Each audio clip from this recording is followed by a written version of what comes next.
உலகம் ஒரு பார்வை தொடர்கிறது என்பது உள்ளிட்ட தகவல்கள் அடங்கிய நூலுக்கு தடை விதிக்க நீதிமன்றம் மறுத்துவிட்டது. அமெரிக்க முன்னாள் தேசிய பாதுகாப்பு ஆலோசகர் ஜான் போல்டன் ஒரு புத்தகத்தை எழுதியுள்ளார். அதில் இந்த ஆண்டு இறுதியில் நடைபெறவுள்ள அதிபர் தேர்தலில் வெற்றி பெற சீனாவின் உதவியை டொனால்டு டிரம்ப் கோரினார் என்பது உள்ளிட்ட பல்வேறு தகவல்கள் தெரிவிக்கப்பட்டுள்ளன. ஆனால் பணிக்கால அனுபவங்கள் குறித்து ஒருவர் புத்தகம் எழுதினால் அதற்கு அரசின் முன் அனுமதி பெற வேண்டும் என்ற விதிமுறையை காரணம் காட்டி இப்புத்தகத்திற்கு தடை கோர அதிபர் டிரம்ப் தரப்பு முயன்று வந்தது. இதை ஏற்க மறுத்த வாஷிங்டன் டிசி மாவட்ட நீதிபதி ராய்ஸ் லாம்பர்ட் இந்த புத்தகத்தால் சரி செய்ய முடியாத அளவுக்கு தீங்கு ஏற்படும் என்பதை நிறுவ அரசு தவறிவிட்டது என்றும் அதனால் புத்தகத்துக்கு தடை விதிக்க முடியாது என்றும் உத்தரவில் குறிப்பிட்டுள்ளார்.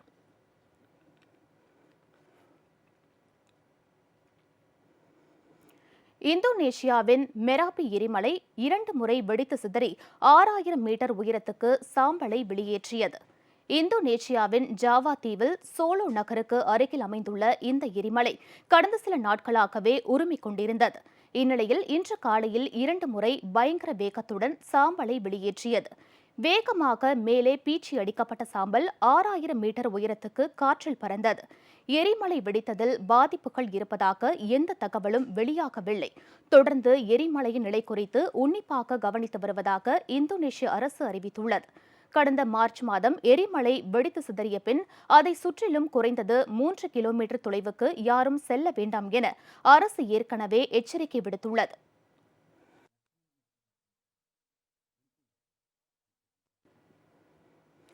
சர்வதேச அளவில் கொரோனா வைரஸால் பாதிக்கப்பட்டோர் எண்ணிக்கை 88 லட்சத்தை தாண்டியுள்ளது. 4,65,000க்கும் மேற்பட்டோர் மரணமடைந்துள்ளனர். சீனாவில் கண்டுபிடிக்கப்பட்ட கொரோனா வைரஸ் உலகம் முழுவதும் 210க்கும் மேற்பட்ட நாடுகளை அச்சுறுத்தி வருகிறது. America, Russia, India, Pakistan, Bangladesh, Mexico உள்ளிட்ட நாடுகளில் நாள்தோறும் கொரோனா பாதிப்பு தொடர்ந்து அதிகரித்து வருகிறது. அதிகபட்சமாக அமெரிக்காவில் 23 லட்சம் பேரும், பிரேசிலில் 10,40,000 பேருக்கும் பாதிக்கப்பட்டுள்ளனர். அமெரிக்காவில் 1,21,000க்கும் மேற்பட்டோரும், பிரேசிலில் 49,000க்கும் மேற்பட்டோரும் பலியாகியுள்ளனர். ரஷ்யாவில் 5,77,000 பேருக்கும், இங்கிலாந்தில் 3 லட்சம் பேருக்கும் கொரோனா தொற்று உறுதி செய்யப்பட்டது. சர்வதேச அளவில் கொரோனா வைரஸால் பாதிக்கப்பட்டோர் எண்ணிக்கை 88 லட்சத்தை தாண்டியுள்ளது. 4,65,000க்கும் மேற்பட்டோர் மரணமடைந்துள்ளனர். 47 லட்சத்திற்கும் அதிகமானோர் கொரோனா தொற்றில் இருந்து மீண்டுள்ளனர்.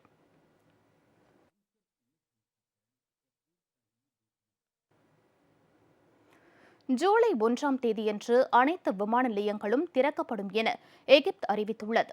கொரோனா வைரஸ் பரவலை தடுக்கும் விதமாக கடந்த மார்ச் மாதம் முதல் எகிப்து உள்ளிட்ட உலக நாடுகளில் பல்வேறு கட்டுப்பாடுகள் விதிக்கப்பட்டன. அதன் ஒரு பகுதியாக விமான நிலையங்களும் மூடப்பட்டுள்ளன.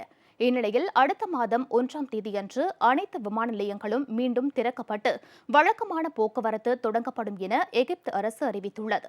இதேபோல் சுற்றுலாத்துறையும் முழுவீச்சில் செயல்பட தொடங்கும் என எதிர்பார்க்கப்படுகிறது. இதுகுறித்து செய்தியாளர்களிடம் பேசிய விமான போக்குவரத்து துறை அமைச்சர் முகமது மனார் அன்பா, இருப்பினும் பாதுகாப்பு நடவடிக்கைகள் தொடர்ந்து அமலில் இருக்கும் என்று கூறினார். அவருடன் சுற்றுலாத்துறை அமைச்சர் காலேது அல் அனானியும் செய்தியாளர் சந்திப்பில் பங்கேற்றார்.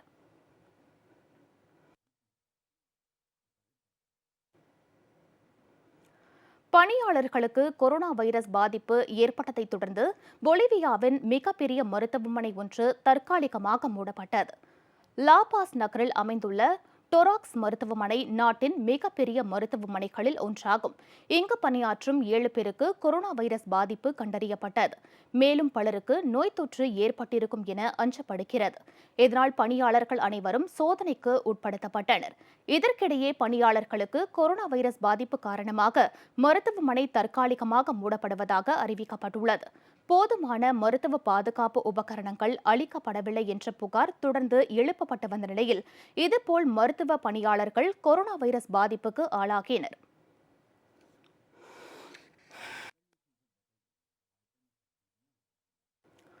கொரோனா வைரஸ் காரணமாக இங்கிலாந்தில் 6 லட்சம் பேர் வேலை இழந்ததாக புள்ளி விவரங்கள் தெரிவிக்கின்றன.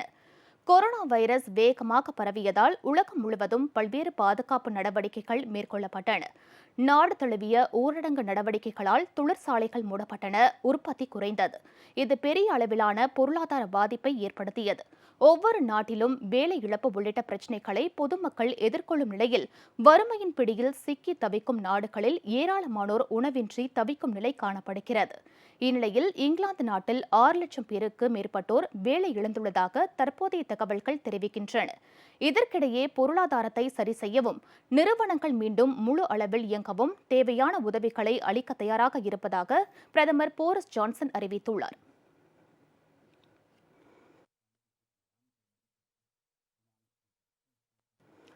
பிரேசில் நாட்டில் 15 வயது கருப்பின சிறுவன் காவல்துறையினரின் பிடியில் உயிரிழந்ததைத் தொடர்ந்து போராட்டம் வெடித்துள்ளது. பிரேசில் நாட்டின் சாவ் பாலோவில் கடந்த ஞாயிறன்று காணாமல் போன 15 வயது கருப்பின சிறுவன் கில்ஹெர்மே சில்வா கியூட்டிஸ் அதற்கு அடுத்த நாள் குண்டு காயங்களுடன் பிணமாக மீட்கப்பட்டான். இது தொடர்பான போராட்டங்களில் காவல்துறை வாகனங்களுக்கு தீ வைக்கப்பட்டாலும் பின்னர் அமைதி வழியில் ஏராளமானோர் போராடி வருகின்றனர். காவல்துறையைச் சேர்ந்த 2 பேர் மீது சந்தேகம் வலுத்துள்ள நிலையில் சிறுவனின் உயிரிழப்பு குறித்து விசாரணை நடந்து வருகிறது. இந்த ஆண்டின் முதல் 4 மாதங்களில் மட்டும் 600க்கும் மேற்பட்டோரை ஈவு இரக்கமின்றி காவல்துறையினர் கொலை செய்திருப்பதாக அரசு சாரா அமைப்பின் புள்ளி விவரம் ஒன்று தெரிவிக்கிறது. கடந்த 10 ஆண்டுகளில் கருப்பினத்தைச் சேர்ந்தவர்கள் மட்டும் 9000 பேருக்கு மேல் போலீசாரால் கொலை செய்யப்பட்டதாகவும் அந்த புள்ளி விவரம் தெரிவிக்கிறது.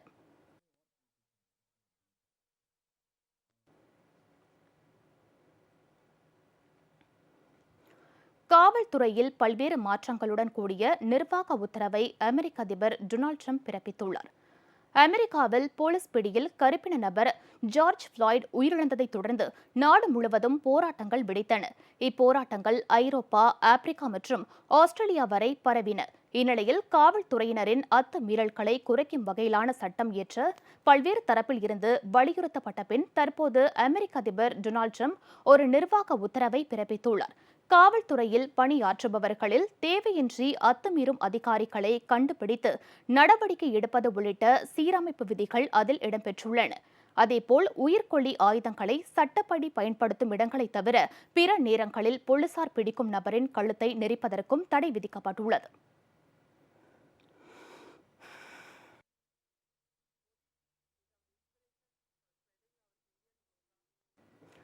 சீனாவில் மீண்டும் கொரோனா வைரஸ் பரவலை தடுக்க தீவிர விசாரணை மற்றும் நோய் பாதித்த நபர்களின் தனிப்பட்ட தகவல்களை கட்டாயமாக பெற முடிவெடுக்கப்பட்டுள்ளது. சீனாவில் தோன்றிய கொரோனா வைரஸை கட்டுப்படுத்த முடியாமல் உலக நாடுகள் திணறிக் கொண்டுள்ளன. இந்நிலையில் உறுதியாக நடவடிக்கைகளின் வாயிலாக சீனா கொரோனா வைரஸ் பரவலை கட்டுக்குள் கொண்டு வந்தது. ஆனால் வைரஸ் தொற்றின் 2வது அலை தற்போது அந்நாட்டு அரசுக்கு பெரும் தலைவலியை ஏற்படுத்தியுள்ளது. இதை கட்டுப்படுத்த நோய் தொற்று பாதித்தவர்களிடம் தீவிர விசாரணை மேற்கொள்ளுதல், அவர்களுடைய தனிப்பட்ட தகவல்களை கட்டாயமாக பெறுதல், வீடுகளில் தனிமைப்படுத்துதல் உள்ளிட்ட நடவடிக்கைகளை மேற்கொள்ள சீனா திட்டமிட்டுள்ளது. ஏற்கனவே தென்கொரியாவில் இதுபோன்ற நடவடிக்கைகளின் வாயிலாகவே கொரோனா நோய் தொற்று கட்டுக்குள் கொண்டுவரப்பட்டது குறிப்பிடத்தக்கது.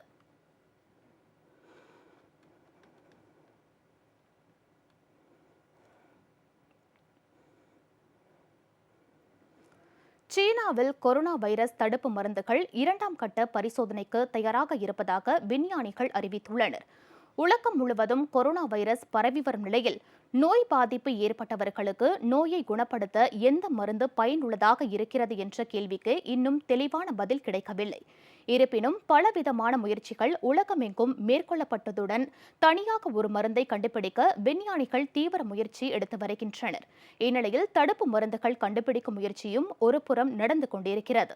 சீனாவில் ஏற்கனவே முதல் கட்ட பரிசோதனை முடிந்த நிலையில் 3 மருந்துகள் தற்போது 2ஆம் கட்ட பரிசோதனைக்கு தயாராகியுள்ளன.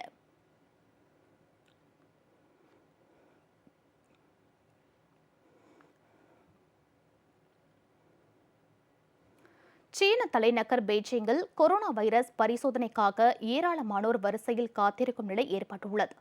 சீனாவில் 2வது அலையாக கொரோனா வைரஸ் பரவலை கட்டுப்படுத்த பல்வேறு நடவடிக்கைகள் எடுக்கப்பட்டு வருகின்றன. இந்நிலையில் ஒவ்வொரு தனி மனிதனும் கொரோனா வைரஸ் பரிசோதனை மேற்கொள்ள வேண்டும் என அதிகாரிகள் உத்தரவிட்டனர். பெய்ஜிங் நகரின் சந்தை ஒன்றில் இருந்து கொரோனா வைரஸ் பரவியது கண்டுபிடிக்கப்பட்டதால் அந்த சந்தையை உடனடியாக மூடிய அதிகாரிகள் அப்பகுதியில் உள்ள 11 குடியிருப்புகளை முழுமையாக தனிமைப்படுத்தினர். மேலும் ஊகான் நகரில் சுமார் 1,10,00,000 பேருக்கு கொரோனா பரிசோதனை நடத்தியது போல் பெய்ஜிங் நகரிலும் பரிசோதனை செய்யும் முயற்சிகள் தொடங்கப்பட்டுள்ளன. ஏற்கனவே கொரோனா வைரஸ் அச்சம் காரணமாக பெய்ஜிங் நகரை விட்டு பலர் வெளியேறி வரும் நிலையில் பொதுமக்கள் தாங்களாகவே முன்வந்து கொரோனா பரிசோதனை செய்ய தொடங்கியுள்ளனர். இதற்காக சோதனை செய்யும் இடங்களில் ஏராளமானோர் வரிசையில் நின்றிருந்ததை காண முடிந்தது.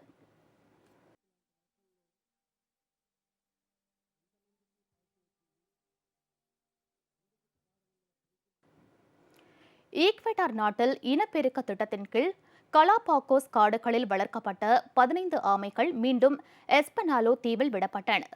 ஈக்வெடார் நாட்டுக்கு சொந்தமான எஸ்பனாலோ தீவில் மிகப்பெரிய ஆமைகள் அழிவின் விளிம்பில் இருந்ததை ஆராய்ச்சியாளர்கள் கண்டறிந்தனர். இதன் அடிப்படையில் அவற்றை இனப்பெருக்கம் செய்யும் திட்டம் கடந்த 40 ஆண்டுகளுக்கு முன் தொடங்கப்பட்டு 2 ஆண் ஆமைகளும் 12 பெண் ஆமைகளும் காலாபாகோஸ் காடுகளில் பராமரிக்கப்பட்டன. தற்போது இந்த வகையைச் சேர்ந்த 2000க்கும் மேற்பட்ட ஆமைகள் இப்பகுதியில் வளர்ந்து வருகின்றன. இந்நிலையில் இனப்பெருக்கத்துக்காக கொண்டுவரப்பட்ட 100 வயதுடைய ஆணாமை டீகோ உள்ளிட்ட 15 ஆமைகளுக்கும் ஓய்வளிக்க முடிவெடுக்கப்பட்டது. அதனால் அவை மீண்டும் எஸ்பனாலோ தீவுக்கே அனுப்பி வைக்கப்பட்டன. அங்கு அவற்றின் நடமாட்டத்தை கண்காணிக்க பல இடங்களில் கேமராக்கள் உள்ளிட்ட கண்காணிப்பு கருவிகள் பொருத்தப்பட்டுள்ளன. பிரேசில் நாட்டில் எரிந்து விழுந்த மிகப்பெரிய விண்கல் சேதம் எதையும் ஏற்படுத்தவில்லை என அறிவிக்கப்பட்டுள்ளது. பிரேசில் நாட்டில் மிகப்பெரிய விண்கல் ஒன்று எரிந்து விழுந்தது. 100 கிலோமீட்டர் வேகத்தில் காற்று மண்டலத்துக்குள் நுழைந்த இந்த விண்கல் சாண்டா கேட்டரினா மற்றும் ரியோ கிராண்டி டோ சுல் நகரங்களில் ஒளிப்பிழம்பு போல் காட்சியளித்தது. எனினும் எந்த சேதத்தையும் இது விளைவிக்கவில்லை என அறிவிக்கப்பட்டுள்ளது. இதுபோன்று விண்கல் எரிந்து விழும் சம்பவம் எப்போதாவது நடந்து கொண்டுதான் இருக்கிறது என்றும் இவை காற்று மண்டலத்துக்குள் நுழையும் போது எரிந்து சாம்பலாகி விடுவதாகவும் ஆபத்துகள் ஏற்படுவதில்லை என்றும் வானியல் ஆராய்ச்சி மைய அதிகாரிகள் தெரிவித்துள்ளனர்.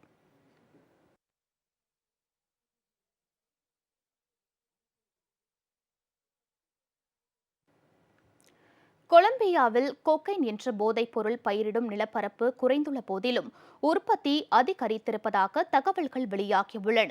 கொலம்பியா நாட்டில் பயிரிடப்படும் கொக்கைன் என்ற இலைகள் மூலம் போதைப் பொருட்கள் தயாரிக்கப்பட்டு ஐரோப்பிய அமெரிக்க சந்தைகளில் பல ஆயிரம் கோடி ரூபாய் பெரும்பான்முள்ள விற்பனை நடைபெற்று வருகிறது. இந்த உற்பத்தியில் அந்நாட்டின் கலக்கக்காரர்கள், அரசியல்வாதிகள் உள்ளிட்ட பலரும் ஈடுபட்டு வருவதாக கூறப்படுகிறது. உலக நாடுகளின் பல வருட கடுமையான நடவடிக்கைகளின் காரணமாக கொக்கைன் உற்பத்தி செய்யும் நிலப்பரப்பு குறைந்துள்ள போதிலும் உற்பத்தி அதிகரித்துள்ளதாக புள்ளி விவரங்கள் தெரிவிக்கின்றன. 1,64,000 ஹெக்டேர் நிலப்பரப்பில் பயிரிடப்பட்ட கொக்கைன் 2019ஆம் ஆண்டு 1,59,000 ஹெக்டேர் நிலப்பரப்பில் மட்டுமே பயிரிடப்பட்டது. ஆனால் இதே காலகட்டத்தில் வருடாந்திர உற்பத்தி 2 ஆண்டுகளிலும் 1,120 மெட்ரிக் டன்னாக உள்ளது.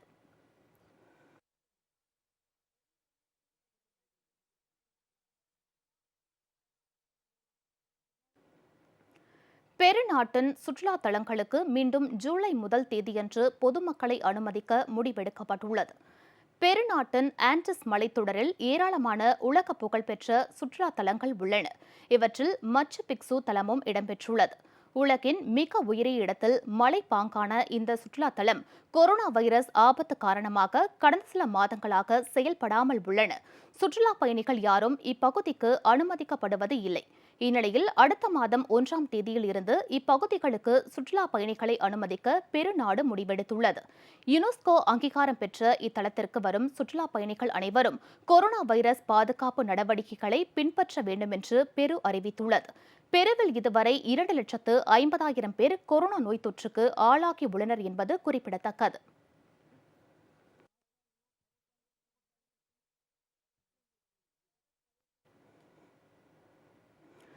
கொரிய தீபகற்பத்தில் அமைதி நிலவும் பொருட்டு அமைதி குழுவை அனுப்பும் தென்கொரியாவின் முடிவை வடகொரியா நிராகரித்துவிட்டது.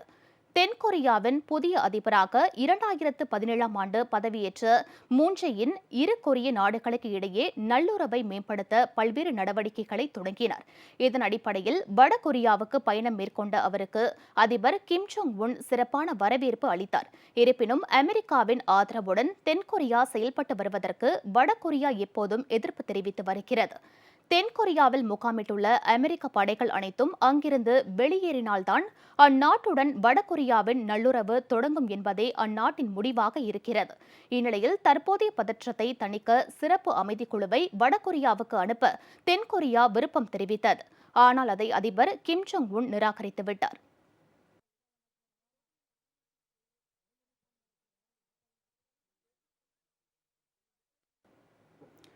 பிரிட்டனில் செப்டம்பர் மாதம் பள்ளிகள் திறக்கப்படும் என பிரதமர் போரிஸ் ஜான்சன் அறிவித்துள்ளார். கொரோனா வைரஸ் பரவியதால் உலக நாடுகள் கல்வி நிலையங்களை திறப்பதில் காலதாமதம் காட்டி வருகின்றன. பிரிட்டனில் நாடு தழுவிய ஊரடங்கு விதிகள் அமல்படுத்தப்பட்டதால் கடந்த மார்ச் மாதம் பெரும்பாலான கல்வி நிலையங்கள் மற்றும் பள்ளிகள் மூடப்பட்டன. அதன்பின் இன்னும் திறக்கப்படவில்லை. இருப்பினும் பள்ளிகளை திறப்பது குறித்து பல முறை ஆலோசிக்கப்பட்டது. ஆனால் நோய் தொற்று எதிர்பாராத விதமாக அதிக எண்ணிக்கையில் பரவியதால் அது தொடர்பான முடிவுகள் கைவிடப்பட்டன. தற்போதைய நிலையில் செப்டம்பர் மாதம் பள்ளிகளை திறக்க பிரதமர் போரிஸ் ஜான்சன் திட்டமிட்டுள்ளார்.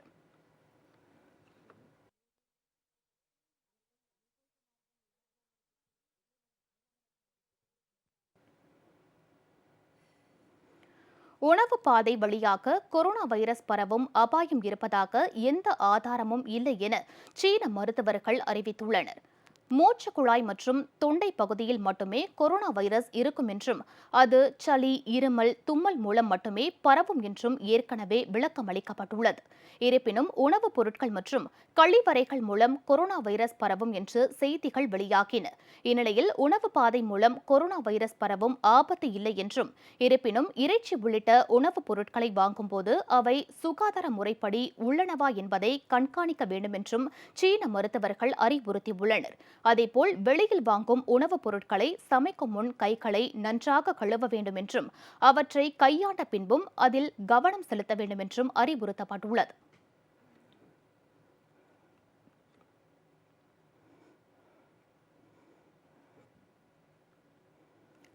லண்டனில் வசித்து வரும் பாகிஸ்தான் செயற்பாட்டாளர் மலாலா பட்டப்படிப்பை வெற்றிகரமாக முடித்துள்ளார்.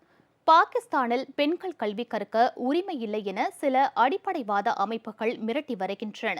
இந்நிலையில் எதற்கும் அஞ்சாமல் பெண் கல்வி குறித்து மலாலா என்ற பள்ளி மாணவி இணைய வழியில் விழிப்புணர்வு ஊட்டி வந்தார். இதனால் எரிச்சலடைந்த தீவிரவாதிகள் மலாலாவை குறிவைத்து தாக்குதல் நடத்தியதில் அவர் படுகாயமடைந்தார். பின்னர் உயிருக்கு ஆபத்தான நிலையில் மீட்கப்பட்டு இங்கிலாந்து நாட்டிற்கு கொண்டு செல்லப்பட்டு சிகிச்சை அளிக்கப்பட்டது. அதில் முழுமையாக குணமடைந்த மலாலா பெண் கல்வி குறித்து உலகம் முழுவதும் விழிப்புணர்வு பிரச்சாரம் நடத்தி வருகிறார். மேலும் தமது படிப்பையும் தொடர்ந்த அவர் தற்போது ஆக்ஸ்போர்ட் பல்கலைக்கழகத்தில் பட்டப்படிப்பை வெற்றிகரமாக முடித்துள்ளார்.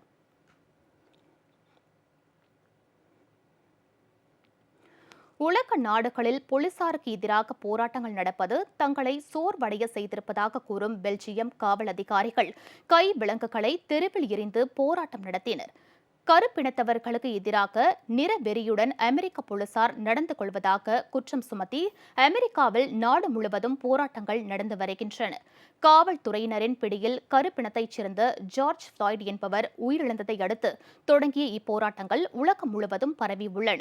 இதுபோன்ற போராட்டங்கள் தங்களை அவமதிப்பதாக உள்ளது என பெல்ஜியம் போலீசார் வேதனை தெரிவித்துள்ளனர். மேலும் போராட்டங்களுக்கு எதிராக போராட முடிவெடுத்த 350க்கும் மேற்பட்ட காவல் அதிகாரிகள் பிரசல்ஸ் நகரில் கை விலங்குகளை தெருவில் வீசி எறிந்து எதிர்ப்பு தெரிவித்தனர்.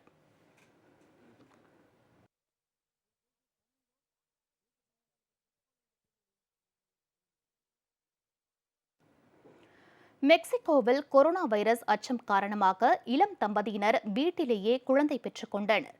உலகின் பல நாடுகளில் கொரோனா வைரஸ் பரவுவதால் ஊரடங்கு உத்தரவு அமல்படுத்தப்பட்டு பொதுமக்கள் வீடுகளை விட்டு வெளியேற தடை விதிக்கப்பட்டுள்ளது. பலர் நோய் தொற்றுக்கு அஞ்சி வீடுகளிலேயே தனிமைப்படுத்திக் கொண்டுள்ளனர். மெக்சிகோவில் இளம் தம்பதியினரான மிகுல் மற்றும் லோபஸ் தங்களை தாங்களே தனிமைப்படுத்திக் கொண்டிருந்தனர். இந்நிலையில் நிறைமாத கர்ப்பிணியான மனைவிக்கு குழந்தை பிறப்பதற்கான நாள் நெருங்கியது. ஆனால் கொரோனா வைரஸ் தாக்கிவிடும் என்பதால் வீட்டிலேயே குழந்தை பெற்றுக்கொள்ள அந்த தம்பதியினர் முடிவெடுத்தனர். இதையடுத்து அக்கம் பக்கத்தினர் உதவியுடன் அழகிய ஆண் குழந்தையை லோபஸ் பெற்றெடுத்தார்.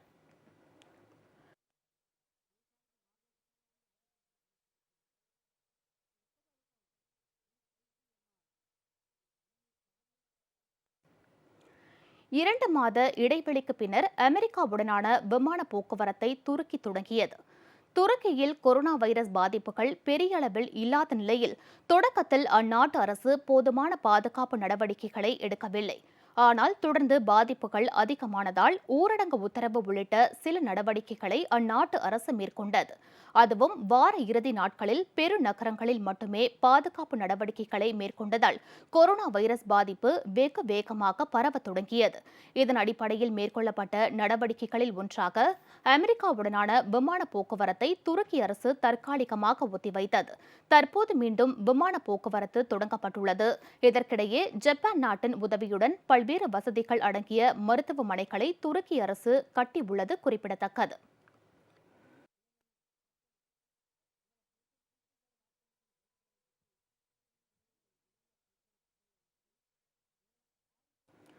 கொரோனா வைரஸ் அமெரிக்கா, தெற்கு ஆசியா மற்றும் மத்திய கிழக்கு நாடுகளில் வேகமாக பரவுவதாக உலக சுகாதார அமைப்பு எச்சரிக்கை விடுத்துள்ளது. கொரோனா வைரஸ் பரவுவதை கட்டுப்படுத்தும் நோக்குடன் பிறப்பிக்கப்பட்ட ஊரடங்கு உத்தரவு உள்ளிட்ட நடவடிக்கைகளை கடந்து உலகின் பல்வேறு பகுதிகளில் வேகமாக பரவி வருகிறது. இதுகுறித்து உலக சுகாதார அமைப்பு ஏற்கனவே பல்வேறு எச்சரிக்கைகளை விடுத்துள்ளது. தற்போதைய எச்சரிக்கையின்படி தெற்கு ஆசியா, வட மற்றும் தென் அமெரிக்கா மற்றும் மத்திய கிழக்கு நாடுகளில் கொரோனா வைரஸ் தொற்று மிகவும் அதிகமாக காணப்படுவதாக தெரிவிக்கப்பட்டுள்ளது. எனவே இப்பகுதியில் உள்ள நாடுகள் மிகுந்த எச்சரிக்கையுடன் இருக்குமாறு எச்சரிக்கை விடுக்கப்பட்டுள்ளதாகவே இதை கருத வேண்டிய நிலை ஏற்பட்டுள்ளது.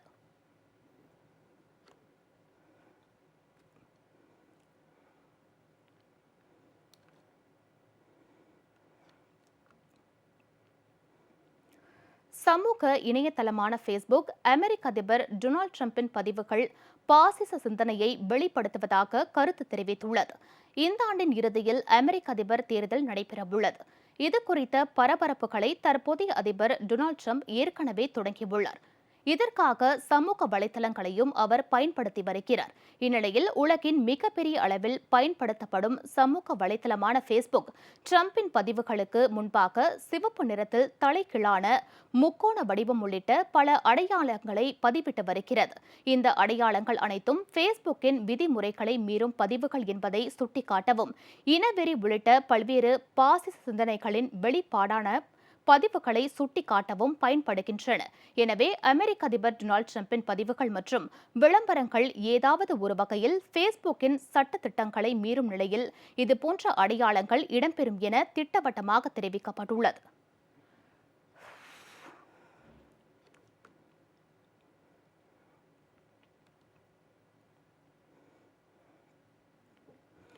இந்தியா மீது சைபர் தாக்குதல்களை சீனா நடத்தியதாக அதிர்ச்சி தகவல்கள் வெளியாகியுள்ளன.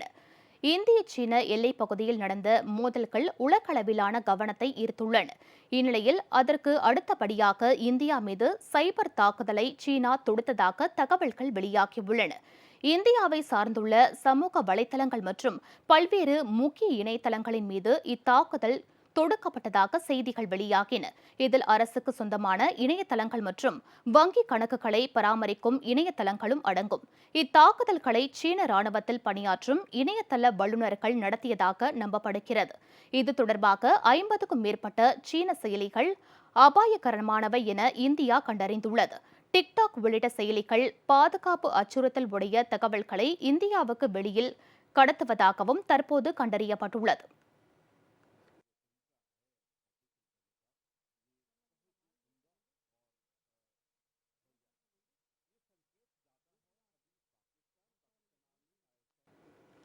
உலகம் ஒரு பார்வை நிறைவடைந்தது. அடுத்தடுத்த நிகழ்வுகளுக்கு தொடர்ந்து பாருங்கள் ஜெயா பிளஸ் செய்தி சேனலை.